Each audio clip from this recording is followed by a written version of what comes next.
एक कदम से क्या भड़क सकती है रूस से जंग? International social media, Patel Prahlad भाई। यूक्रेन में पीस फोर्स तैनात करने पर यूरोपीय देशों के बीच चर्चा, लेकिन क्या इससे बढ़ सकता है यूरोप और रूस में बड़ी जंग शुरू होने का खतरा? क्यों जताई जा रही है ऐसी आशंका? स्वागत है आपका बीबीसी दुनिया में। मैं हूं सारिका सिंह। जानेंगे क्यों रूस के लोगों को ट्रंप पर नहीं भरोसा। लेकिन पहले हेडलाइंस। गजा में इजराइल के बड़े हमले जारी, बड़ी तादाद में हो रही है बच्चों और महिलाओं की मौत। हमास ने भी इजराइल पर दागे रॉकेट। तुर्की में राष्ट्रपति रेसिप तैयब एर्दोआन के राइवल इमामोग्लू की गिरफ्तारी के खिलाफ जबरदस्त प्रदर्शन। जानेंगे क्यों गिरफ्तार किए गए इस्तांबुल के मेयर इक्रेम इमामोग्लू। बीबीसी की इन्वेस्टिगेशन में सामने आई जानकारी। कोलंबिया की एक बड़ी एनर्जी कंपनी इको पेट्रोल ने सैकड़ों जगहों पर तेल से फैलाया प्रदूषण। दिखाएंगे खास रिपोर्ट।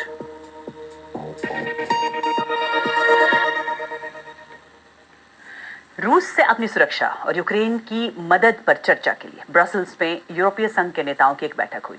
इस बैठक में यूक्रेन के राष्ट्रपति वोलोदिमीर ज़ेलेंस्की ने कहा कि रूस जंग को टालने के लिए जानबूझकर अजीब शर्तें रख रहा है। इस बैठक में ये बात भी हुई कि रूस और यूक्रेन में शांति समझौता होने पर अपने सैनिकों को पीस कीपिंग फोर्स के तौर पर कैसे यूक्रेन भेजा जाए।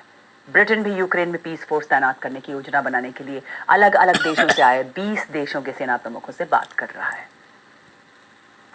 वैसे तो पीस कीपिंग फोर्स की तैनाती शांति के लिए होती है, लेकिन इससे एक खतरा भी जुड़ा है। बीबीसी के सुरक्षा संवाददाता फ्रैंक गार्डनर इस पर ज्यादा जानकारी दे रहे हैं। This is risky stuff because if you are going to put a peace monitoring force in there, ये बहुत खतरनाक चीज है। अगर आप वहाँ पीस मॉनिटरिंग फोर्स तैनात करते हैं तो आपको प्रतिक्रिया देने के लिए तैयार रहना होगा। इसका मतलब है कि आपको रूस के सैनिकों पर भी गोली चलानी पड़ सकती है। इससे रूस और पश्चिमी देशों के बीच बड़े पैमाने पर युद्ध शुरू होने का खतरा हो सकता है, जिससे अमेरिका और दूसरे नेटो देश पिछले 3 सालों से बचने की कोशिश कर रहे हैं। उनकी हमेशा से ये योजना रही है कि वो यूक्रेन को मजबूत करे ताकि जब भी पीस टॉक हो यूक्रेन मजबूत स्थिति में रहे, मगर अब वो पीस डील होने के बाद उसकी निगरानी की कोशिश कर रहे हैं। by this means of monitoring a peace deal if and when it happens. और ये सब ऐसे वक्त हो रहा है जब अमेरिकी राष्ट्रपति ट्रंप ने सुझाव दिया है कि अमेरिका यूक्रेन के न्यूक्लियर एनर्जी प्लांट्स की सुरक्षा के लिए उन्हें अपने कंट्रोल में ले सकता है। व्हाइट हाउस के अधिकारियों ने बताया कि डोनाल्ड ट्रंप और ज़ेलेंस्की के बीच फोन पर बात हुई। इसी दौरान ये प्रस्ताव तैयार किया गया। बीते दिनों ओवल ऑफिस में हुई तीखी बहस के बाद दोनों नेताओं के बीच पहली बातचीत है। इस बीच रूस और यूक्रेन दोनों ने एक दूसरे पर हवाई हमले तेज कर दिए हैं। यूक्रेनी अधिकारियों ने बताया कि क्रोपीमनित्स्की शहर में 4 बच्चों समेत कम से कम 10 लोग घायल हुए हैं। वहीं रूसी अधिकारियों के मुताबिक यूक्रेन के एक बड़े ड्रोन हमले में दक्षिणी रूस में एक हवाई अड्डा तबाह हो गया है। यूक्रेन से 700 किलोमीटर दूर एंजेल्स शहर में रूस के स्ट्रेटेजिक बॉम्बर्स भी तैनात हैं। और रूस की सरकार का जंग रोकने की कोशिशों पर रवैया क्या है? वो सीज़फायर में ज्यादा दिलचस्पी नहीं दिखा रहे। फिर पुतिन ने जंग रोकने के लिए जो शर्तें रखी हैं, क्या वो उनसे समझौता करने के लिए तैयार हैं? देखिए मॉस्को से बीबीसी संवाददाता स्टीव रोजनबर्ग की रिपोर्ट। मॉस्को में कई चीजें बदल रही हैं। सर्दियां विदा ले रही हैं और वसंत का आगमन हो रहा है, मगर ना तो राजनीतिक मौसम बदला है, ना ही सुलह की हवा चल रही है। जरा राष्ट्रपति पुतिन की भाषा सुनिए। वो कह रहे हैं कि रूसी सेना रूस के कुर्स्क इलाके में यूक्रेनी सेना को हरा रही है। उन्होंने मंगलवार को डोनाल्ड ट्रंप से फोन पर हुई बात का कोई जिक्र नहीं किया, लेकिन रूसी अखबार इस खबर से भरे हुए थे। पुतिन को लगता है कि रूस यूक्रेन के खिलाफ जंग जीत रहा है। ऐसे में संघर्ष विराम की कोई जल्दी नहीं है। रूस यूक्रेन पर जितना हो सके उतना दबाव बनाना चाहता है। We could talk about a complete Russian victory. हम यूक्रेन पर रूस की पूरी तरह जीत तभी मान सकते हैं जब यूक्रेन में बफर जोन बने, जिसमें सेना न हो या बहुत कम सैनिक मौजूद हों। नेटो के साथ यूक्रेन का सहयोग नाम मात्र का रहे और वो उसके साथ न तो ज्वाइंट मिलिट्री एक्सरसाइज करे और न ही सैन्य साजो सामान ले सके। अगर रूस चाहता है कि यूक्रेन सरेंडर करे तो क्या डोनाल्ड ट्रंप ऐसा होने से रोकेंगे? The Kremlin today said that Presidents Putin and Trump रूसी सरकार का कहना है कि राष्ट्रपति ट्रंप और पुतिन को एक दूसरे पर भरोसा है और वो एक दूसरे को अच्छे से समझते भी हैं। डोनाल्ड ट्रंप ये भी समझते हैं कि रूस के साथ कई आकर्षक सौदे किए जा सकते हैं क्योंकि रूस ने इसके संकेत भी दिए हैं। इसलिए यूक्रेनियों को डर है कि राष्ट्रपति ट्रंप यूक्रेन के लिए सही डील करने के बजाय अमेरिका के लिए सही डील को तरजीह देंगे। रूसी सरकार डोनाल्ड ट्रंप की तारीफ करती है, मगर मॉस्को के लोगों के मन में शक है। तातियाना का कहना है कि ट्रंप कई बार अपना मन बदलते हैं, एक पल कुछ देते हैं, अगले ही पल छीन लेते हैं। Реальные шаги, когда будут, ये कह रहे हैं कि व्लादिमीर पुतिन अभी भी सबूत का इंतजार कर रहे हैं कि अमेरिका रूस के साथ वाकई रिश्ते सुधारना चाहता है या नहीं।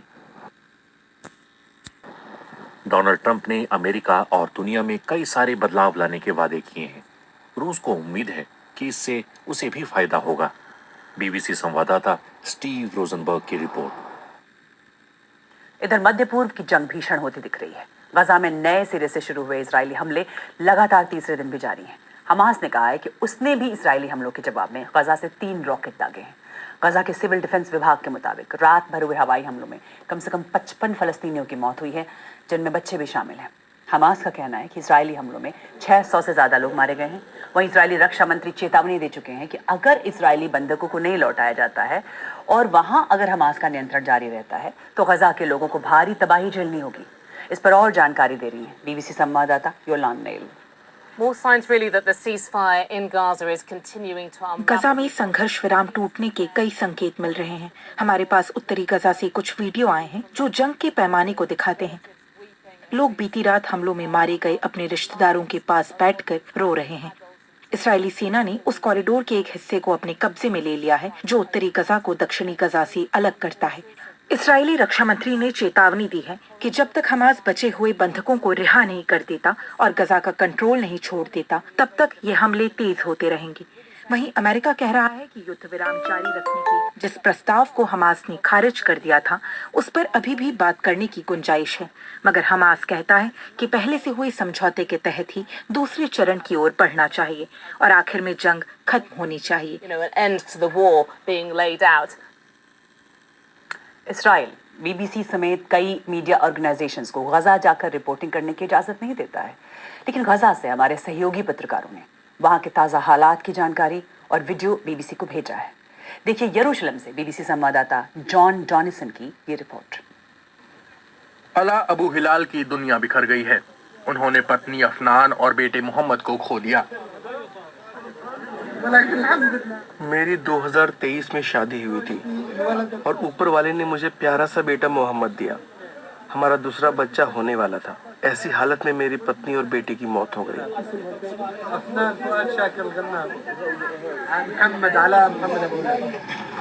अला अब अपनों को आखिरी विदाई दे रहे हैं। ये नए सिरे से शुरू हुई इस्राएली बमबारी में मारे गए लोगों के सैकड़ों जनाजों में से एक है। मंगलवार को ही इस्राएली हमलों में 170 से ज्यादा बच्चों की मौत हो गई और कई घायल हुए। यरूशलेम से मैंने एक आयरिश ट्रॉमा सर्जन मॉर्गन मैकमोनिगल से बात की, जो गजा में वॉलंटियर हैं।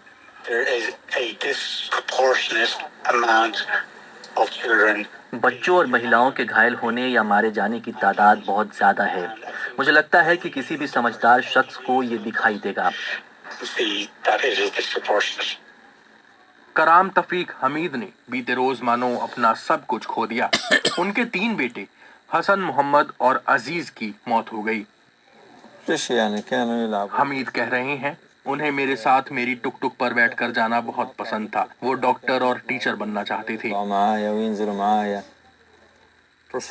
पर इस्राएली रक्षा मंत्री इसराइल काट्ज ने कहा कि अगर हमास बचे हुए बंधकों को नहीं लौटाता है तो ये हमले बस शुरुआत भर हैं। उन्होंने फिर दोहराया कि फलस्तीनी या तो पड़ोसी देश चले जाएं या फिर ऐसी तबाही देखने को तैयार रहें जो पहले कभी नहीं देखी। गजा के लोग, खासकर बच्चों के लिए सबसे बुरा दौर आना शायद अभी बाकी है। बीबीसी संवाददाता जॉन डॉनिसन की रिपोर्ट। और बात तुर्की की, जहां जबरदस्त प्रदर्शन हो रहे हैं। वहां इस्तांबुल शहर के मेयर इक्रेम इमामोग्लू को गिरफ्तार करने के बाद ये प्रदर्शन शुरू हुए। इमामोग्लू को राष्ट्रपति रेचेप तैयब एर्दोगान का मुख्य राजनीतिक प्रतिद्वंदी माना जाता है। बीती रात तुर्की की राजधानी अंकारा में छात्रों और प्रदर्शनकारियों की पुलिस से झड़प हुई। इमामोग्लू के समर्थन में जमा हुई इस भीड़ को हटाने के लिए पुलिस ने आंसू गैस और पानी की बौछारों का सहारा लिया। सरकार ने प्रदर्शनों पर रोक लगाई हुई थी, मगर बाकी कई शहरों में भी प्रदर्शन देखने को मिले हैं।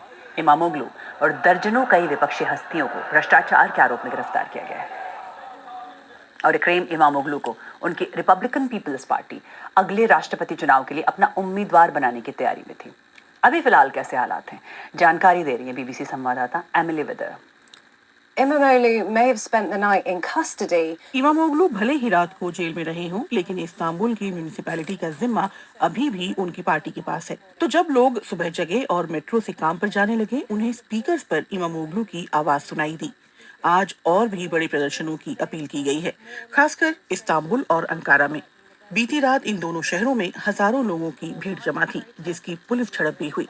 वीकेंड नजदीक है, ऐसे में प्रदर्शन और तेज हो सकते हैं, लेकिन तुर्क जानते हैं कि तुर्की में प्रदर्शन करना कितना खतरनाक है। पहले ही कई गिरफ्तारियां हो चुकी हैं, ऐसे में लोग कोई जोखिम उठाने से बचना चाहेंगे। Many detentions that happen here, and they may not want to take that risk. और बीबीसी की एक पड़ताल में पता चला है कि लैटिन अमेरिकी देश कोलंबिया की बड़ी एनर्जी कंपनी इकोपेट्रोल वहां कई जगहों पर तेल से प्रदूषण फैलाने के लिए जिम्मेदार है और इससे ऐसी जगह भी प्रभावित हुई हैं जहां कई सारे जीव रहते हैं। तेल से पानी भी प्रदूषित हुआ है। इस कंपनी में काम कर चुके एक कर्मचारी ने ऐसी 800 जगहों के बारे में बताया है। इनमें से 20% ऐसी हैं जिनके बारे में कंपनी को तो पता है, मगर सरकार को कोई जानकारी नहीं है। देखिए बीबीसी आई की संवाददाता अवन पहनेल की रिपोर्ट। मैगडलेना नदी के आसपास के इलाके में कई तरह के जीव रहते हैं, मगर यहीं पर कोलंबिया की सबसे बड़ी तेल रिफाइनरी भी है। इसे कोलंबिया की सबसे बड़ी कंपनी इको पेट्रोल चलाती है, जिसके ज्यादातर शेयर सरकार के पास है।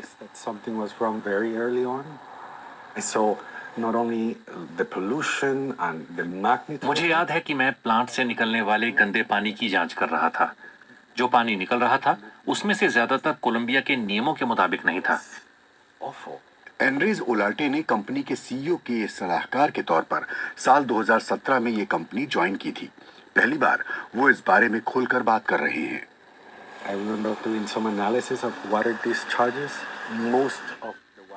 इसका उन लोगों की सेहत पर बुरा असर हो सकता है जो इस प्रदूषित पानी को इस्तेमाल करते हैं।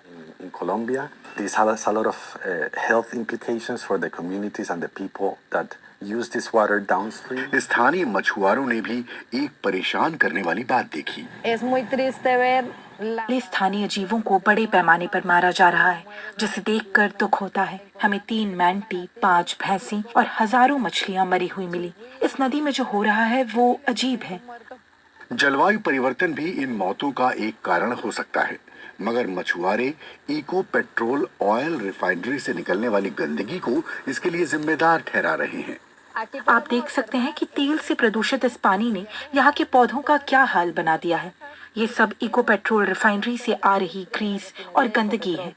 इको पेट्रोल ने बीबीसी को बताया कि विसिल ब्लोअर का डेटा जिस वक्त का है, तब कंपनी वैध ढंग से नए मानकों के तहत पानी छोड़ना शुरू कर रही थी और अब इस मामले में उसने काफी सुधार किया है। मगर एनरीज ने 2019 का भी एक डेटाबेस शेयर किया है, जिसमें 839 ऐसी जगहों का जिक्र है जो ऑयल से प्रदूषित हुई हैं। उनमें से कुछ जगहों को दशकों बाद भी साफ नहीं किया गया है। इनमें से 20% पर मार्क किया गया था। इनका पता सिर्फ इको पेट्रोल को है। बीबीसी ने 7 साल बाद ऐसी एक जगह को फिल्माया। आप एक्सेल में एक कैटेगरी देख सकते हैं। इसमें इसका ब्यौरा है कि शासन से क्या छिपाया गया और क्या नहीं। ये हमें सरकार से छिपाने की प्रोसेस को दिखाता है। इसमें से ज्यादातर डेटा फिलिपे बॉयजॉन के सीईओ रहते हुए इकट्ठा किया गया था। Por eso te digo con tranquilidad absoluta que no hay o no hubo en ese momento. मैं पूरे कॉन्फिडेंस से कह सकता हूँ कि ऐसी कोई नीति या हिदायत न तो है और न थी कि आप इन चीजों के बारे में बता नहीं सकते। अगर ऐसा कुछ था, वो कंपनी या उसके मैनेजमेंट ने ऐसा करने को नहीं कहा था। Desde la parte alta de la compañía o desde la dirección de la compañía. एनरीज ने 2019 में कंपनी छोड़ दी। वो और यूली उन 9 लोगों में से हैं जिन्होंने बीबीसी को बताया कि उन्हें कंपनी के खिलाफ बोलने पर बेनामी या गैर कानूनी हथियार गुटों की धमकियां मिली। ऐसा लगता है कि हर वक्त कोई पीछा कर रहा है। ना मैं चैन से रह पाती हूँ, ना मेरे बच्चे। बायजॉन का कहना है कि एनरेस की कंपनी छोड़ने के बाद ऑयल पॉल्यूशन घटा है, मगर बीबीसी ने वो आंकड़े देखे हैं जिससे पता चलता है कि कंपनी ने 2020 के बाद भी हर साल सैकड़ों बार तेल रिसाव के मामले दर्ज किए हैं। इको पेट्रोल का कहना है कि वो पूरी तरह कोलंबिया के कानून का पालन कर रही है और सस्टेनेबिलिटी का ध्यान रखने में इस इंडस्ट्री में काफी आगे है। और सोचिए क्या हो अगर वो शख्स वापस आ जाए जिसकी मौत हो चुकी हो, घर परिवार के लोग भी ये मान चुके हों कि उसके शव को भी दफनाया जा चुका हो। ऐसा ही कुछ हुआ अफगानिस्तान में। देखिए, जब ऐसा ही एक शख्स वापस अपने परिवार से मिला तो क्या हुआ। If you're turning 65 or ये उस शख्स के जिंदा लौट आने की खुशी है, कभी जिसके मरने की खबर आई थी। कुछ दिन पहले ही हयातुल्लाह को अफगानिस्तान के दराए जंग गांव के लोगों ने सुपुर्द खाक कर दिया था, लेकिन फिर ये जिंदा कैसे हैं? कहानी शुरू होती है आज से ठीक 2 महीने पहले। फरियाब प्रांत के अधिकारी उन लोगों को पकड़ रहे थे जो नशे के आदी हैं। वो ईरान से डिपोर्ट किए गए हयातुल्लाह को भी ले गए। फिर उन्हें एक नशा मुक्ति केंद्र में रखा गया ताकि नशे की लत छुड़ाई जा सके, मगर हयातुल्लाह के परिवार वालों को इन सब बातों की कोई जानकारी नहीं थी। उन लोगों ने मुझसे पूछा कि क्या तुम हयात हो? मैंने कहा हाँ। तो उन्होंने कहा कि 2 हफ्ते पहले हमने तुम्हारे जनाजे की नमाज पढ़ी थी। हम तो हैरान रह गए, एक मरा हुआ शख्स जिंदा कैसे हो गया। यानी हयातुल्लाह के परिवार को किसी दूसरे शख्स की लाश मिली थी। ये सब हुआ हयातुल्लाह के एक कपड़े की वजह से। उनका कपड़ा किसी और के पास रह गया था जिसमें उनका आईडी कार्ड भी था। जब तालिबान के लोग आए तो मैं सो रहा था। मैं अपना आईडी कार्ड ले जाना चाहता था, मगर एक सिपाही ने राइफल मेरे सर पर दे मारी और फिर मुझे अस्पताल में भर्ती करा दिया।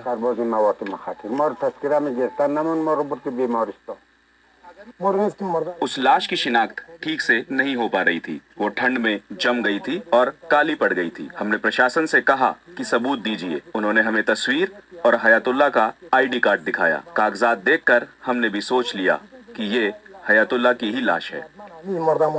11 लोगों के परिवार में अपने शौहर की वापसी पर हयातुल्लाह की बीवी बेहद खुश हैं, लेकिन उन्हें ये फिक्र भी सता रही है कि उनके जनाजे और दफनाने के लिए उन्होंने जो $1000 उधार लिए थे उन्हें कैसे चुकाया जाएगा। उन्होंने मुझे उनकी आखिरी झलक भी नहीं देखने दी। मेरे बच्चे रो रहे थे। हम सब ने ध्यान ही नहीं दिया कि शव की शिनाख्त ठीक से कर लें। स्थानीय अधिकारियों ने बताया कि हयातुल्लाह की जगह जिस शख्स को दफनाया गया था उसकी भी पहचान कर ली गई है। उनका नाम जान आगा था। वो ख्वाजा मूसा इलाके में रहते थे। अब हयातुल्लाह अक्सर उस जगह जाते हैं जहां उनके परिवार ने उनकी जगह किसी और को दफना दिया था। बीबीसी संवाददाता परवीन फैज की रिपोर्ट। और अब दुनिया की कुछ और खबरें बीबीसी ग्लोबल राउंडअप में।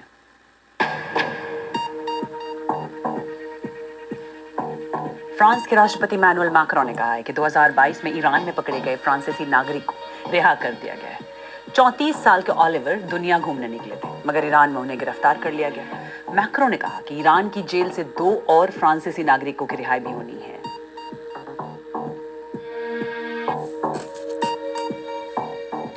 UN sponsored world happiness report में फिनलैंड को दुनिया का सबसे हैप्पी देश घोषित किया गया है। ये लगातार 8वां साल है जब उन्हें ये खिताब मिला है।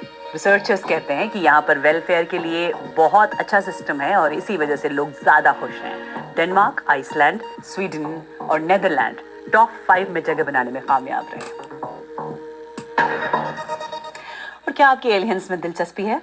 ऑस्कर जीतने वाली 1982 की फिल्म ईटी के एलियन के मॉडल की नीलामी होने वाली है। उम्मीद है कि 90 सेंटीमीटर का ये मॉडल $9 लाख में बिक सकता है। और कार्यक्रम पर आप मुझे फीडबैक दे सकते हैं। एक्स पे मेरा हैंडल है @BB